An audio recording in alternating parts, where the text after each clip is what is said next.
మనం ఈ పత్రికా సమావేశాన్ని ఏర్పాటు చేయడానికి ముఖ్య ఉద్దేశం ఏంటంటే, నిన్న రాష్ట్ర డీజీపీ గారి ఆఫీస్లో మేము ఒక కంప్లైంట్ ఇవ్వడం జరిగింది. ఆ కంప్లైంట్ ఉద్దేశం ఏంటంటే, ప్రధానమంత్రి గారు, మన గౌరవనీయ ప్రధానమంత్రి, 14వ ప్రధానమంత్రి, గతంలో ఏ ప్రధానమంత్రి చేయనటువంటి ధైర్యం, సాహసం చేసి 21వ తారీఖు ఏప్రిల్ 2024న బన్స్వారా అనే ఊర్లో, రాజస్థాన్ రాష్ట్రంలో ఒక స్టేట్మెంట్ ఇచ్చాడు.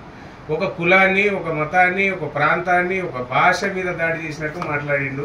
ఇది మేము తీవ్రంగా ఖండిస్తున్నాము. ఎందుకంటే మిత్రులారా, 77 సంవత్సరాలు స్వాతంత్రం సిద్ధించి 72 సంవత్సరాలు రాజ్యాంగం ఏర్పడి, మన రాజ్యాంగం అనేది ప్రజాస్వామ్యము, గణతంత్రము, లౌకికవాదం మీద ఉంది. ఈ రాజ్యాంగంలో ఖచ్చితంగా ఉంది అన్ని మతాలు, అన్ని ప్రాంతాలు, అన్ని భాషలు అన్నీ కూడా సమానమే. ఏ ఒక్క మతాన్ని కూడా ఎవరు దూషించకూడదు అనేది. ఒకవేళ ఆ విధంగా దూషించిన వాళ్ళ మీద చట్టపరమైన చర్యలు తీసుకోవాలనేది కూడా ఉన్నది.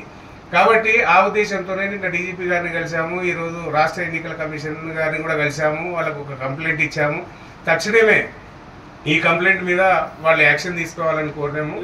ఈ కంప్లైంట్ మీద యాక్షన్ అంటే ఐపీసీ సెక్షన్లో 153A, 295, 295A ఈ కేసు ద్వారా ఎవరైతే డైరెక్ట్గా కానీ ఇండైరెక్ట్గా కానీ మాధ్యమాల ద్వారా, ప్రసార మాధ్యమాల ద్వారా కానీ ఎవరన్నా అనుచిత వ్యాఖ్యలు భారతదేశంలో ఉన్నటువంటి రాజ్యాంగానికి విరుద్ధంగా చేసినట్లయితే వాళ్ళ మీద ఖచ్చితంగా యాక్షన్ తీసుకోవాలి.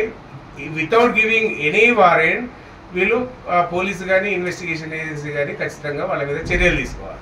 రెండోది మిత్రులారా, ఇట్లాంటి వ్యాఖ్యలు పాకిస్తాన్, దాయాది దేశమైన పాకిస్తాన్ కంటే కూడా ఇట్లాంటి వ్యాఖ్యలు భారతదేశానికి చాలా ప్రమాదకరమైనవి. ఇట్లాంటి వ్యాఖ్యల వల్ల భారతీయులలో ఒక అభద్రతా భావము, ఇంకా ఎన్నో రకమైన, పొద్దున లేవంగానే మనకు ప్రతి ఒక్కరితోనే అవసరాలు ఉంటాయి. ప్రతి ఒక్కళ్ళు కూడా సమాజంలో హిందూ, ముస్లిం, జొరాషియన్, క్రిస్టియన్, సిక్ ప్రతి ఒక్కళ్ళతో కూడా మనకు మానవ అవసరాలు, మానవ సంబంధాలు ఉంటాయి మిత్రులారా. కానీ 14వ ప్రధానమంత్రి అనేటువంటి మోడీ గారు మరి ఎందుకు అనుచిత వ్యాఖ్యలు చేశారో ఆ ఉద్దేశం ఏందో ప్రజలందరూ గమనించాలి. ఇంకోటి ఏంటంటే మిత్రులారా, మేమందరం ఒక ఉన్నత న్యాయస్థానంలో న్యాయవాదులుగా, నేను ఒక ప్రొఫెషనల్లీ క్వాలిఫైడ్ అయిన సోషల్ వర్కర్గా, రాజ్యాంగంలో ఉన్నటువంటి నాకు ఒక బాధ్యత గల పౌరుడిగా నాకు సర్వ హక్కులు ఉన్నాయి. చాలా మంది అంటున్నారు ఈ విధంగా కంప్లైంట్ ఇవ్వడం వల్ల మీకు చాలా ఇది అవుతుందని. దేనికి కూడా మేము వెనకాడేది లేదు. ఖచ్చితంగా ఇది చేస్తాము.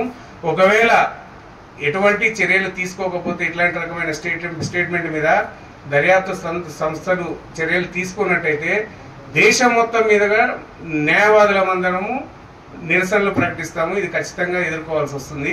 కాబట్టి ఒకవైపు రాహుల్ గాంధీ ఇండియా గఠబంధన్ నేతృత్వంలో భారత్ జోడో యాత్ర చేస్తుంటే, పరిపాలించే ప్రస్తుతము ప్రధానమంత్రిగా ఉండి, హోదాలో ఉండి ఆ విధంగా ఇండియాని విచ్ఛిన్నం చేయడం అనేది చాలా బాధాకరం మిత్రులారా. కాబట్టి మేము తీవ్రంగా ఖండిస్తున్నాం మిత్రులారా. మీ ద్వారా నేను ప్రతి ఒక్కరికి, రాష్ట్రంలో, దేశంలో ఉన్నటువంటి ప్రతి ఒక్క ఓటర్ మహాశయకి చెప్పేది ఏంటంటే, ఈసారి ఈ ఎన్నికల్లో ఒకవేళ బీజేపీ కనుక గెలిస్తే రాజ్యాంగానికి ప్రమాదం పొంచి ఉన్నది. ప్రజాస్వామ్యానికి ఇది గొడ్డలి పెట్టలాంటిది. కాబట్టి ప్రతి ఒక్కరు కూడా ఈసారి ఖచ్చితంగా ఆలోచించుదాం ఓటును వేయాలి మిత్రులారా. ఇంకొకటి, ఈ రాష్ట్రంలో ఉన్నటువంటి 17 పార్లమెంటు స్థానాల్లో కూడా ఖచ్చితంగా మా సాయశక్తులా కూడా ఒక్క బీజేపీ కూడా సీట్ రాకుండా మేము మా ప్రయత్నాలు కొనసాగిస్తాం మిత్రులారా. ఈ విషయాన్ని మీ ద్వారా అందరికి కూడా, దేశం, రాష్ట్రం ప్రజలందరూ కూడా, సామాన్య ప్రజలందరికీ కూడా మేము తెలియజేస్తున్నాం మీ ద్వారా. Thank you.